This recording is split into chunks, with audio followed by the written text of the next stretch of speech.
Welcome to another episode of complex numbers. Okay, now in this aspect, we are going to be talking about the powers of an imaginary number. Like I said in our previous video of complex number, if you didn't watch that, I advise you watch that one to get more insight on the introduction to complex numbers. Okay, and here we're going to talk about the powers of an imaginary number as well as multiplication and division of complex numbers. Okay, that is also what I'm going to do here. Now, I'm going to start by doing a quick revision of what imaginary numbers are, in case you've not watched that one yet. Okay, I would still like to do a quick revision of what it is. Now, I did say that imaginary numbers are represented using the letter I and J attached to them, of which I made use of J. Okay, so you should make use of the one you're used to while solving or in exams. Anyone given to you won't really matter as far as you know what you have to do. Okay, now I'm going to start with these powers of an imaginary number. Now, in this aspect, powers of an imaginary number is an aspect that talks about when imaginary numbers have powers. Okay, that is what it's simply saying here. Powers or exponents. Okay, now I'm going to write out the imaginary number symbols and I'm going to put some powers there. And then what you are going to notice is a similarity or difference or a pattern that shows up whenever you are dealing with what now imaginary numbers and they have what now powers. Okay, that's what I'm going to do. Now I'm going to start from something little. We do know that J, okay,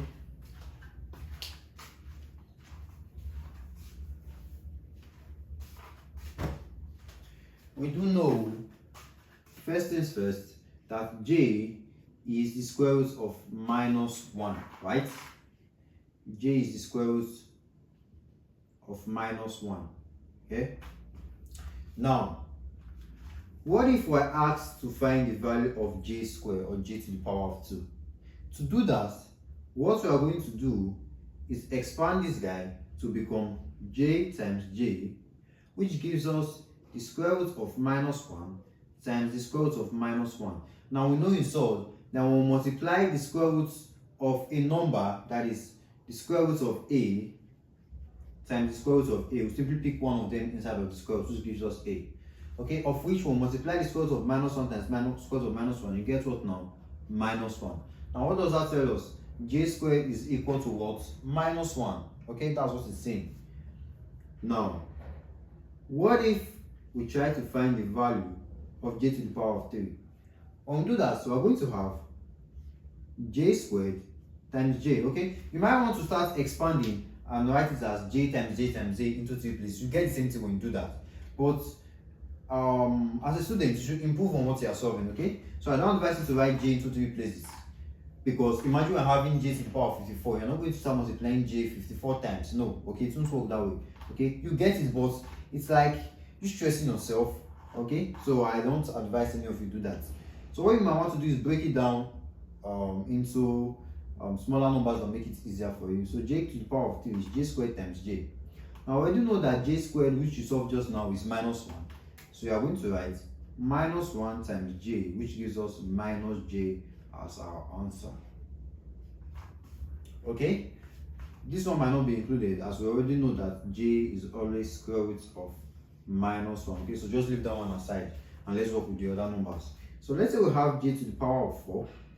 This will be J to the power of 3 times J. Okay, so you just have to multiply the previous value by what now? By J. So now this gives us J to the power of 3 is -J, okay, times J again. Okay, now J times J is J squared, of which J squared is -1. So we're going to have -1 times -1, that gives us 1. Notice how the numbers is changing. -1 down to -J and then down to 1. And initially I said there might be a pattern that is showing up, but we're not seeing any pattern here. We're just seeing different numbers: -1, -J, and 1. Let's continue and see what we're going to get. Let's say we have J to the power of 5. This is going to be J to the power of 4 times J. Okay, then what are we going to get? We're going to have J to the power of 4 is 1, okay, times J. This gives us J. No pattern again. -1, -J, 1, and J. But you notice negative J and positive J are already out. And then we'll have negative 1 and positive 1 coming in as well. Let's see what we are going to get next. Okay, so we have j to the power of 6. That is going to give us j to the power of 5 times j, and that is equal to j to the power of 5 is j times j. So we're going to have j times j, which is j squared, and j squared is what now? Minus 1. Now we're having recurring numbers. So from minus 1 to minus j, 1 to j, and then minus 1 again, coming down to the beginning. Let's see the next one, if it will give us minus j. Okay, so let's say we're having j to the power of 7. That is j to the power of 6 times j. So that is the same thing as multiplying this one by j. That will give us minus 1 times j, which is minus j, right? So in this case, we are coming. We came back to the second step, which gives minus j. And let's do a few more. J to the power of 8. So we are going to get j to the power of 7 times j, and j to the power of 7 is minus j. We have minus j times j. Multiplying this, j times j gives you j squared, right? Now j squared, which you already obtained, is minus 1. Minus 1 times 1 gives you what now? 1.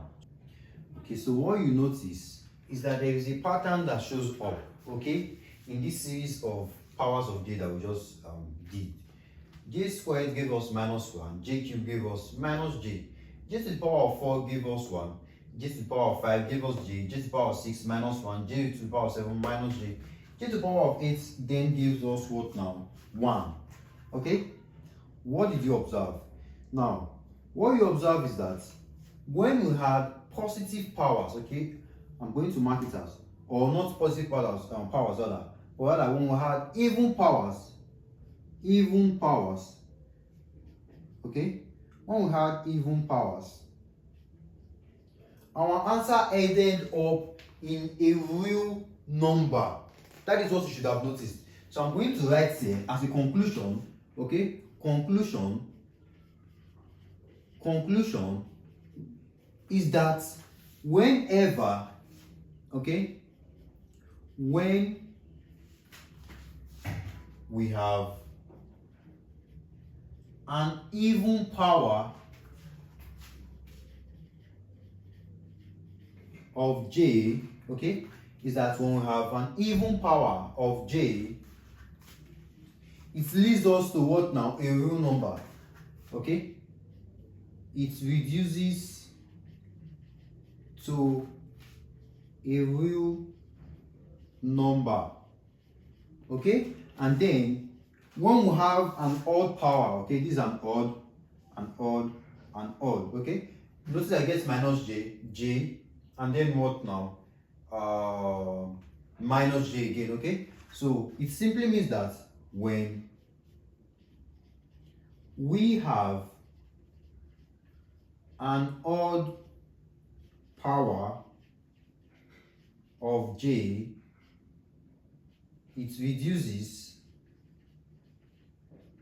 to an imaginary number. Okay, it works all the time. So even as you go higher, you do j to the power of, let's say, j to the power of 111, which is an odd power. Your answer still has to be either minus j or a plus j. Okay, that is what you are going to get as your answer. Or you might as well want to try dealing with j to the power of 11, okay, and see what your answer is going to be. I'm going to do it here. J to the power of 111, rather, not 11. Okay, I would advise you pause this video and test your math knowledge on how well you'll be following what we have been doing so far, and see if you can find the value of j to the power of 111. Okay, so pause the video and give it a try. Now, assuming you've paused the video and you've done that, now let's now solve for j to the power of 11 and see what we are going to get. Now, looking at j to the power of 11, don't start thinking about writing j to the power of or j to the power of 2 and breaking down to 2, of which 2 is very small. What you might want to do is write it as j to a very high number that you can reduce with ease. Okay, so I can as well decipher this and write it as j to the power of, let's say, j to the power of 100 plus 1, right? Of which you can then proceed to write this as j to the power of 100 times j to the power of 1, which is same as j, right?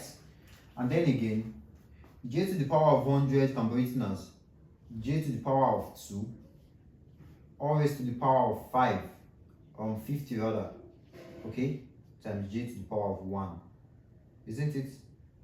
Now when we do this, it makes it easier, of which j squared is something we can find easily just by taking the square of this one. Okay, take the square of both sides. J squared is -1 because it's always -1, so it's not changing. So I'm going to have -1, okay, always to the power of 50 times j to the power of 1, of which is same thing as j, so no need stressing myself. Okay, now -1 to the power of 50. Remember, a negative number raised to a positive power in brackets. Remember, any negative number you have in the brackets, okay, and then there's a positive power outside, your answer must always result in what now? A positive number. Why did I say in bracket? This is because -2 to the power of 50, for example, is not same, okay, as -2 to the power of 50 when it is in brackets. This will lead you to a negative answer in the end. This will lead you to a positive answer simply because you are multiplying everything in the brackets by itself 50 times. And in this case, you are multiplying 2 by itself 50 times, and then your final answer is multiplied by -1. That's what it means. So whenever you have a negative number to a positive power, what you get what now is a positive number in the end. Okay, so now -1 to the power of 50 gives us what? Gives us 1, okay, times j. What do we get? We get j as our final answer. So j to the power of 111 reduces to what now? J. Now check to confirm. J to the power of 11, okay, j to the power of 111 rather. 111 is of course an odd number, right? Now since it is an odd number, it simply means our answer should reduce to what now? J or minus j. Either j or minus j becomes our answer, of which in this case we obtain what now? J as our value. Okay, now I think you might want to try practicing more questions on that. Go online, search for questions on powers of j or I or imaginary numbers that will help you understand this with ease, or you can try it yourself. Your calculator can help you. Try punching j to any power at all, solve it out, go to your calculator, put it in complex mode, find the value of I to the power of that same number, or j to the power of that number, depending on what your calculator is working with. Okay, and in the end, confirm to see if your answers are the same. Okay, so that is that for powers of j. Okay, and that is how it is being done. Okay, and this is when we're having natural numbers or positive numbers rather. Now, what if we're not having negative powers of j? What are we going to do then? Okay, how do we work with powers of j when they are negative? So imagine we're having j to the power of -2, or j to the power of -3, j to the power of -4, and so on and so forth. How do you work with that, and what is going to be your answer? Okay, let's take that as the next one. We are going to talk about negative powers of imaginary numbers. Okay, negative powers of imaginary numbers. Okay, let's talk about negative powers of imaginary numbers and see what we are going to get. Okay, now to do that, okay, to make it easy, what I'm going to do, I'm going to work with these values. Okay, but the only thing I'm going to do, I'm just going to write a minus in the front, okay, and see how that works out. So first things first, let's see what is going to happen when we put a minus sign at the top of j. Okay, first things first. So how do we simplify this? We already know that j is the square root of -1. Okay, so we might want to replace it with that. So you have the square root of -1, always to the power of -1. But we cannot leave an answer like this. Are we going to stop there? It doesn't really simplify. Let's break it down to see if it will tell us more about it. Okay, remember from indices, if we have a to the power of -1, it is 1 over a. Okay, let's apply the same rule here. This gives us 1 over everything in the bracket, that's square root of -1. But then the rule of sort says that we should never leave a sort in the denominator of a fraction. Okay, you should always go to rationalize to take it up. So what are we going to do in this case? We are going to multiply the top and bottom by what is on the bottom. Okay, depending on the case we're having. you are not always going to multiply by the square root of minus 1 or what is at the bottom. You know the rules of solve. Okay, you should have done that before now. Or what I'm trying to say is, imagine we're having 1 over a plus root 1. We're not going to multiply by root 1. We're going to multiply by a minus root 1. Okay, there are rules to that.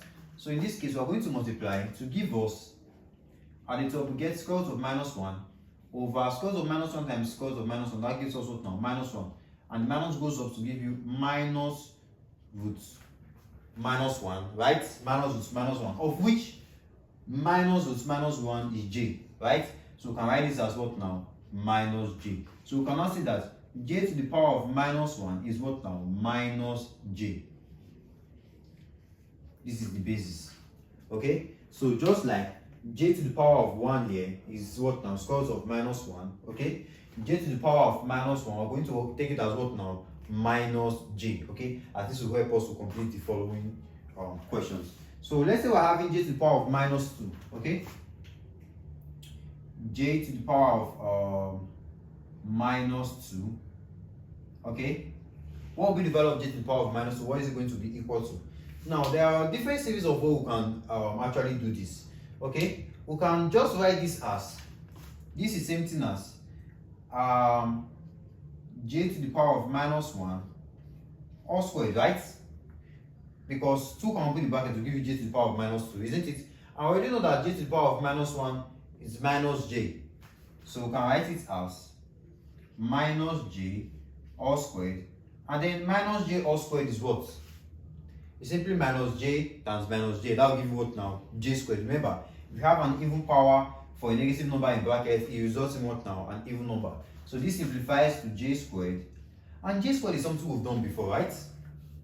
If I'm not mistaken, j squared is something we have done before. J squared is what now? Minus 1. So our value becomes what now? Minus 1. So we can say that j to the power of minus 2 is simply what now?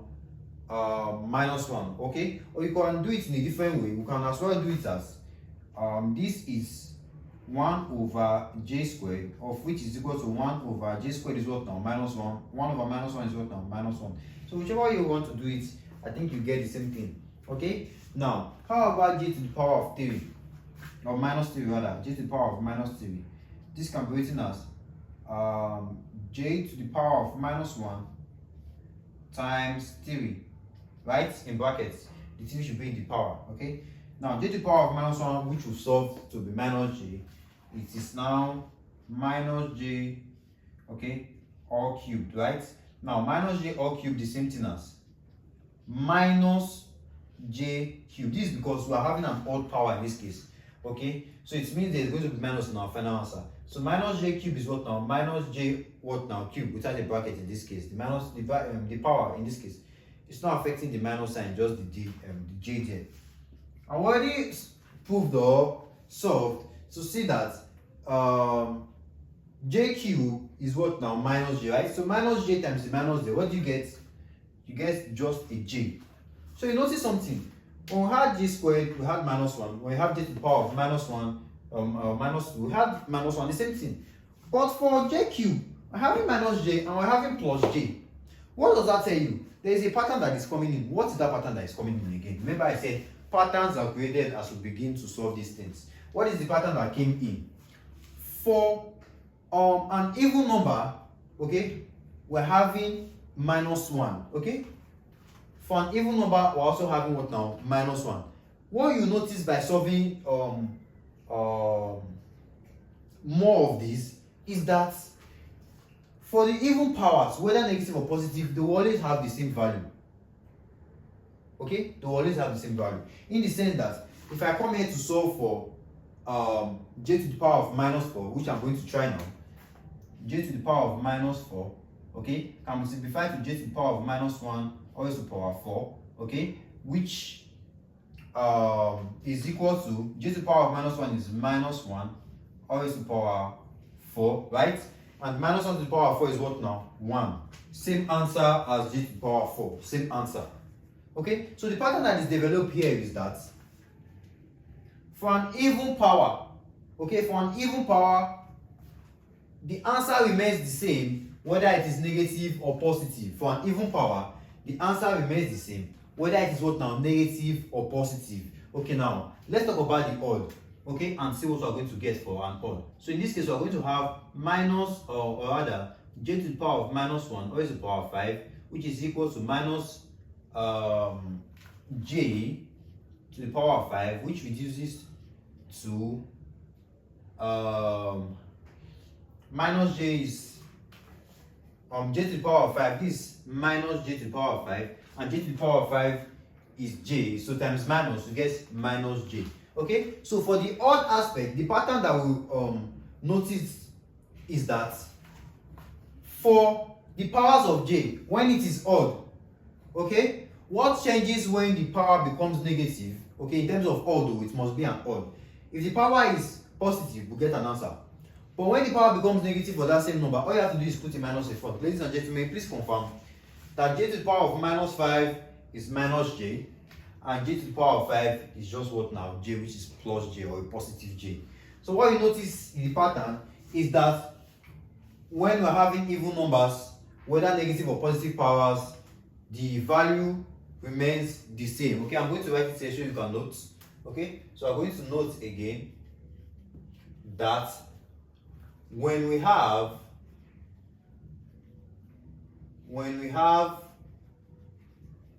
positive powers of an imaginary number, okay, we'll have positive powers of an imaginary number, okay, the value, we'll have positive powers of an imaginary number, the value remains the same when we have a negative power of the imaginary number. Does it make sense that way? Okay, I think I should put this in a different way. Okay, this one might seem too long. Okay, if I try to make it make sense, let's write this in a different way, just the same way we said it. When we have or rather, let's write it as the value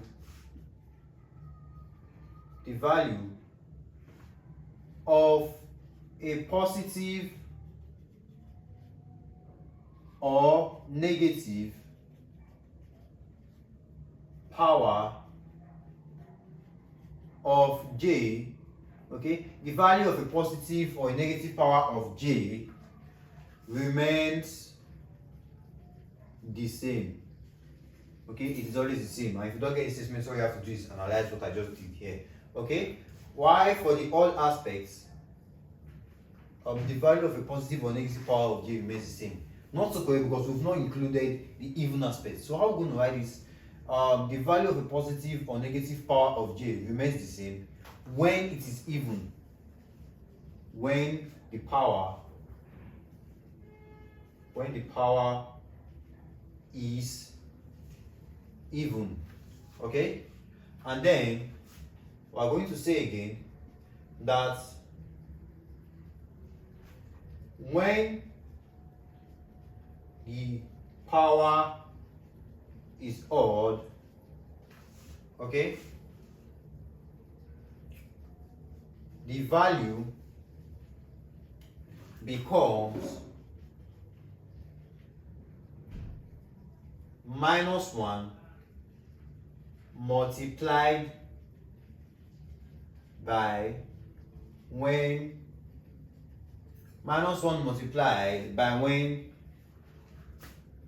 it has when the power is odd, the value becomes minus 1 multiplied by when,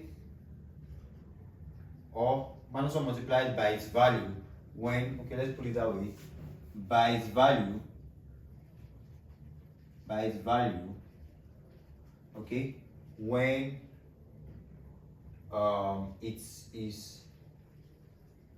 it's positive.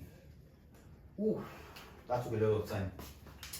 So you see, the problem with mathematics is not even math itself, it's English language. Okay, we just solved something mathematically, okay, and we got it. But putting it in English form is now where the problem comes in. Okay, but at least we got that right, and I think it makes sense. The value of a positive or negative power of j remains the same when the power is even. Okay, So whether j to the power of 2, j to the power of minus 2, j to the power of minus 4, j to the power of 4, the value will always what now? Remain the same. Okay? And when the power is odd, the value becomes minus 1 times its value when it is positive. Okay? So when it is odd, we're going to talk about odd numbers only like 3, 5, and what now? 7. So for j to the power of 3, we're having minus j. What will now be j to the power of what now? Minus 3 multiplies by minus 1. So it becomes what now? Minus 1 times j, minus j. That gives you what now? Positive j. Okay? Now that was easy. Okay? That was that for powers of an imaginary numbers. I think we'll cut the video here because as a viewer, when you're watching this, I think this, if I choose to go into multiplication and division in this same video, it might make it harder for you to comprehend, as you might need to take a break after watching this. So in our next video, okay, which is to be on the playlist for complex numbers, we're going to talk about multiplication and division of complex numbers. That's what we're going to talk about. So if you haven't subscribed to our YouTube channel yet, please do it to do that and smash that like button. Okay, if you did get something from this video, which I'm certain you guys did, okay, smash the like button, put a comment if you have one, okay, or you can ask a question, something you don't get clear, and also drop a comment on the video you want me to talk about next, or something you want to talk about next. Okay, whether being physics, maths, or anything, okay, still on this same channel. Okay, so I hope you guys gain more understanding on whatever you guys are always studying. Okay, see you in the next video, still on complex number. God bless.